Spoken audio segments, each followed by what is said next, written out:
Welcome everyone. Today we're diving into the subset sum problem. Given a collection of numbers, can you pick some of them so they add up exactly to a target value?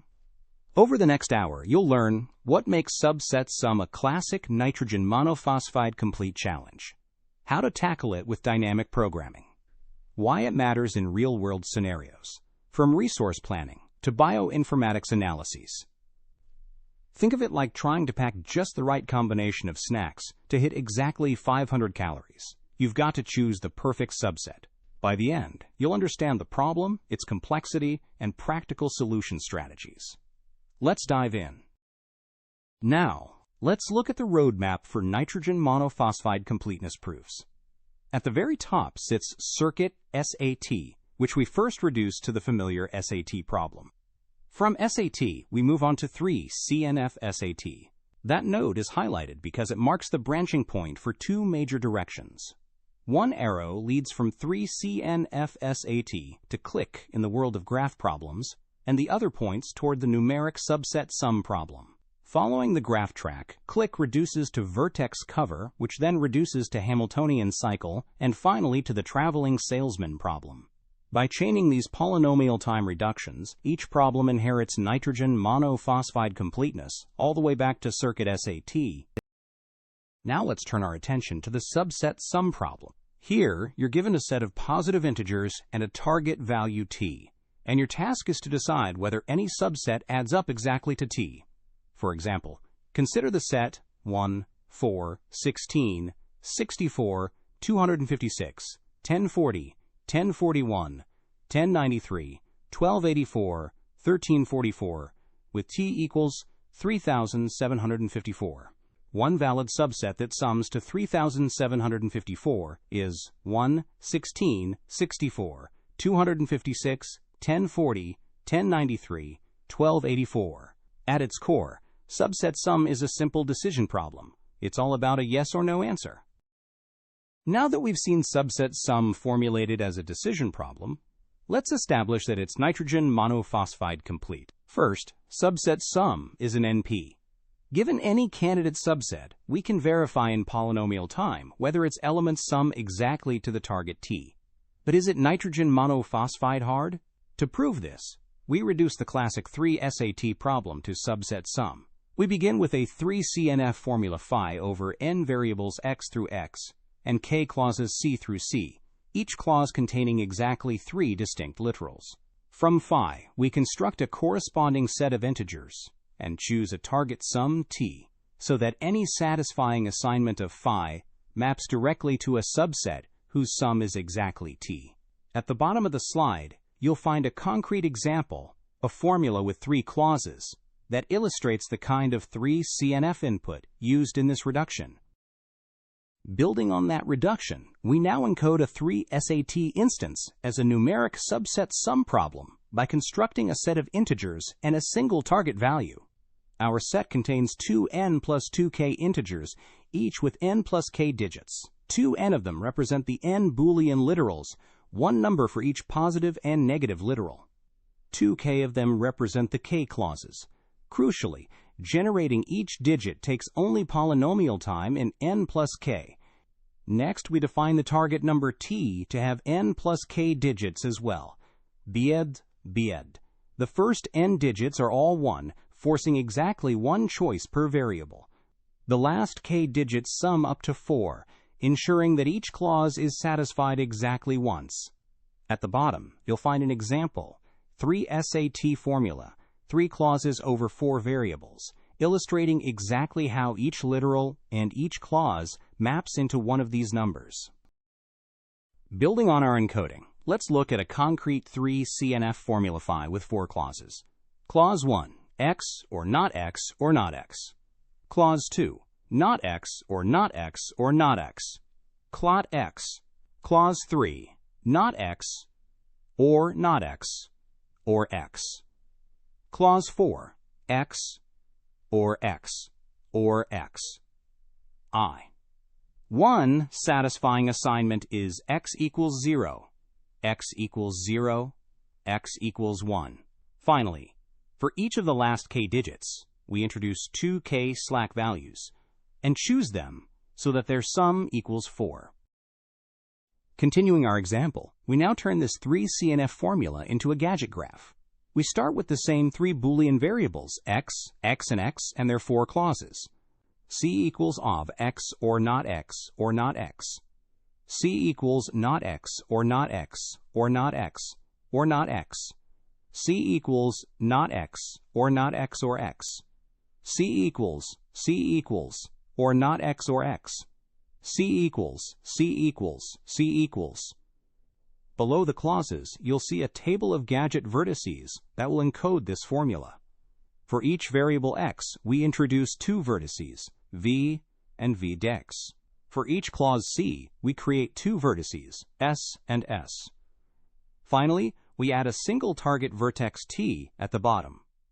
The table's columns are labeled x, c, and c.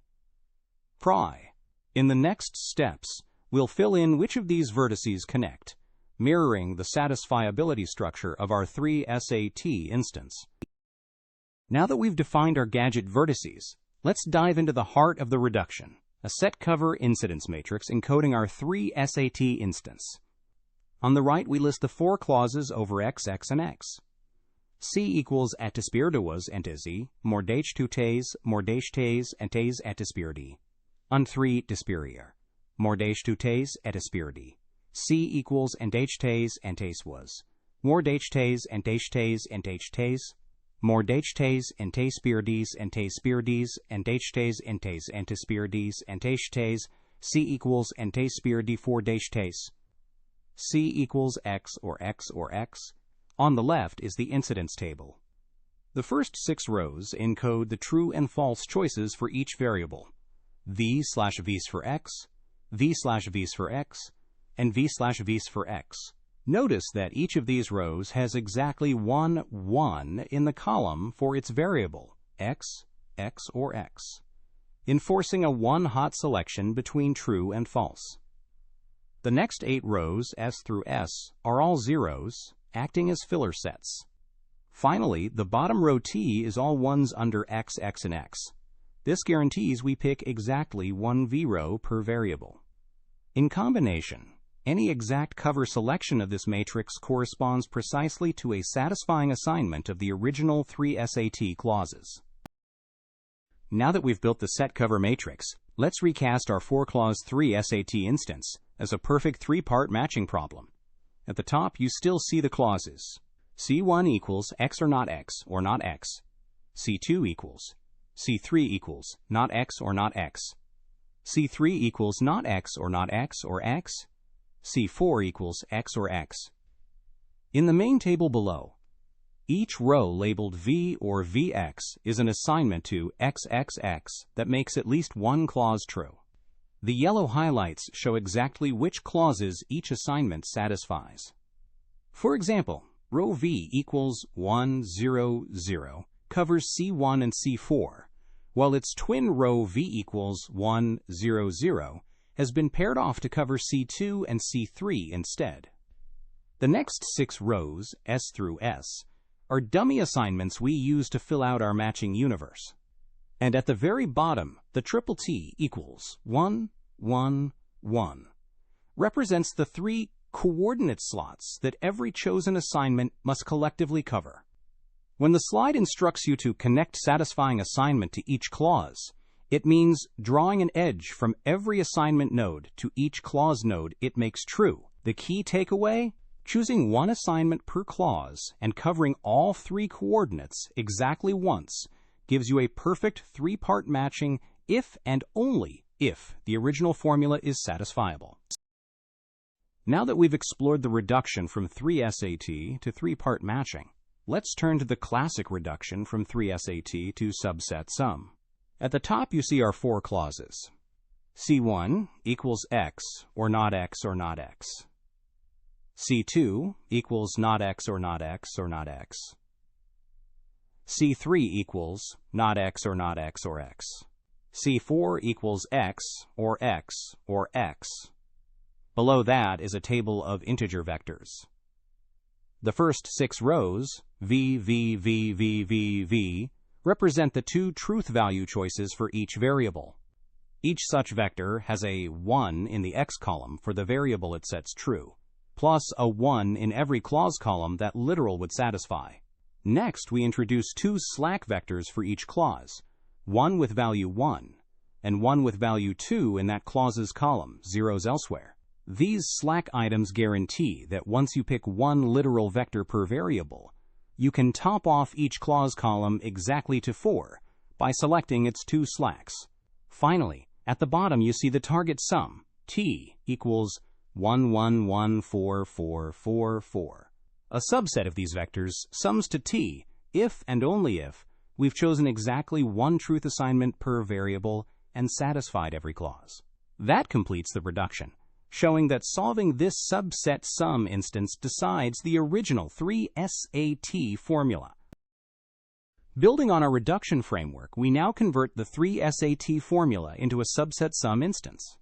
First, each literal, say x equals true, x equals false, or x equals true, is encoded as a unique 7-digit number such as 1,001,001 or 1,110. Next, each clause contributes small digit position weights, specifically 100, 200, 10, 20, 2, and 1, that ensure we can track clause satisfaction. All these numbers go into our set S, and we set the target sum, t to 1,114,444. By design, choosing exactly one literal code per variable, plus the appropriate clause weights, will sum to t if and only if every clause is satisfied. In this example, our four clauses are applied, C1 equals x, or not x or not x. C2 equals on not x or not x or not x. C3 equals not x or not x or x. C4 equals x or x or x. Thus, the resulting subset sum instance is solvable exactly when the original 3 SAT formula is satisfiable. Building on our previous reduction, this slide zooms in on the core construction for the 3-variable 4-clause example. At the top, we list the clauses again.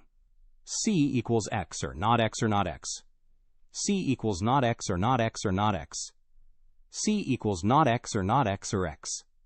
C equals x or x or x. C equals x or x or x.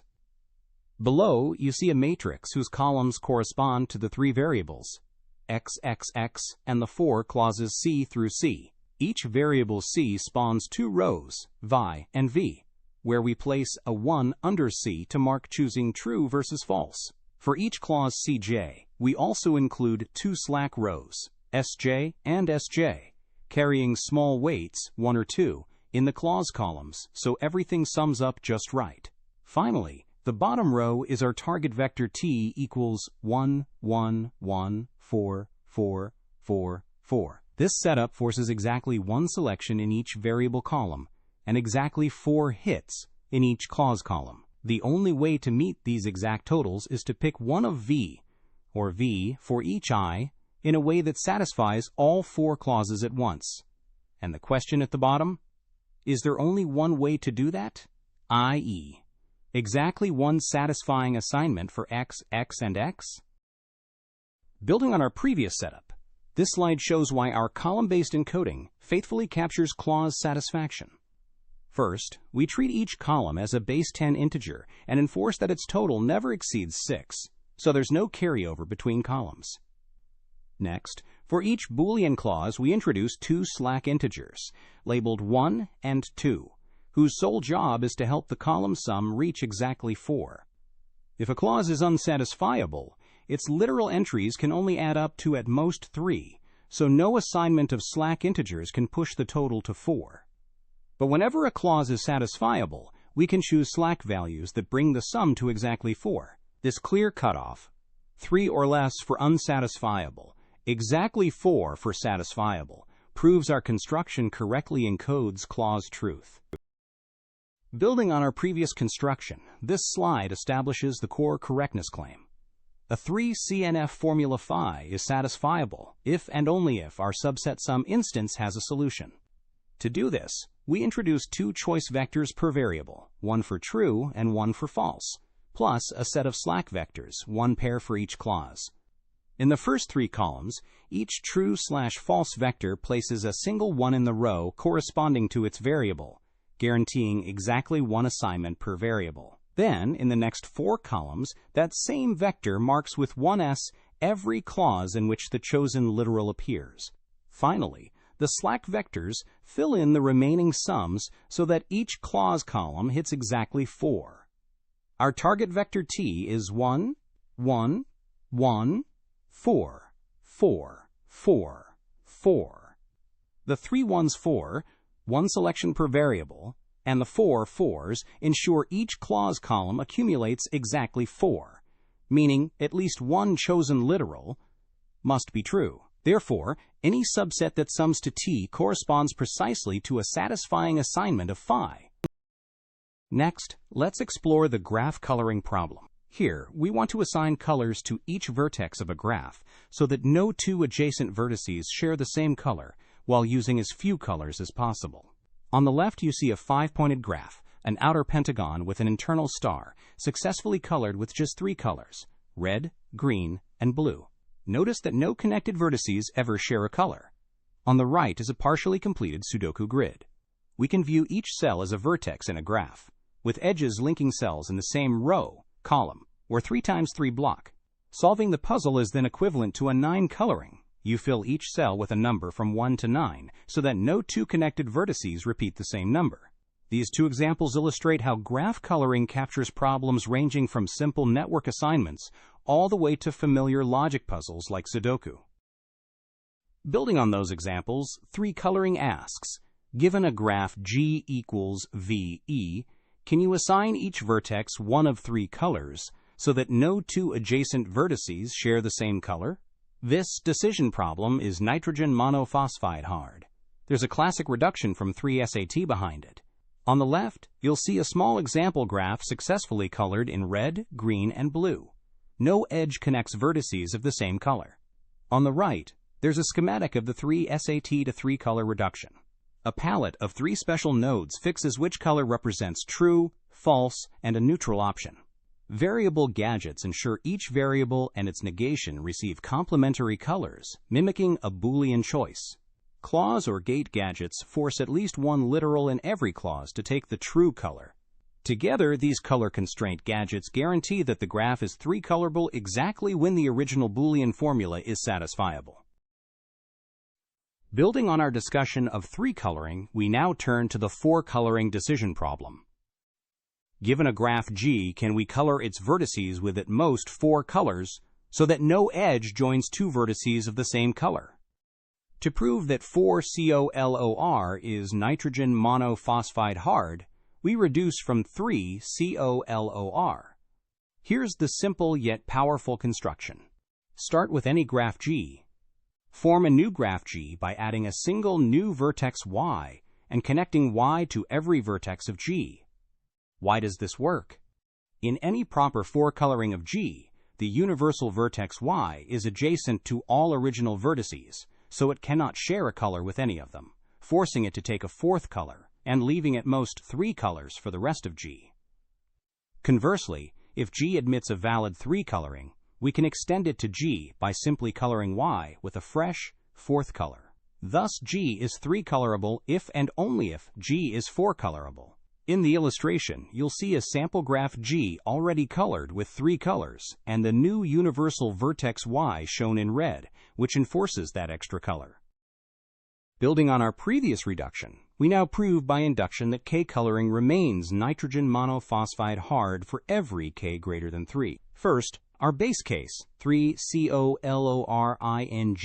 is already nitrogen monophosphide hard. Now assume K coloring is nitrogen monophosphide hard for some K is greater than or equal to 3. We then add a simple gadget to any graph, one that forces every valid K+1 coloring of the new graph to correspond exactly to a K coloring of the original graph. Because this gadget is so straightforward, the hardness carries over from K to K+1 and by induction to all K greater than 3. Thus, K coloring is nitrogen monophosphide hard for every K above 3. Finally, here's a question to ponder. What happens when K equals 2? We'll tackle that next. As we wrap up, remember that problem reductions span a spectrum. Some are deeply involved, others surprisingly straightforward, and many become almost routine once you spot the right insight.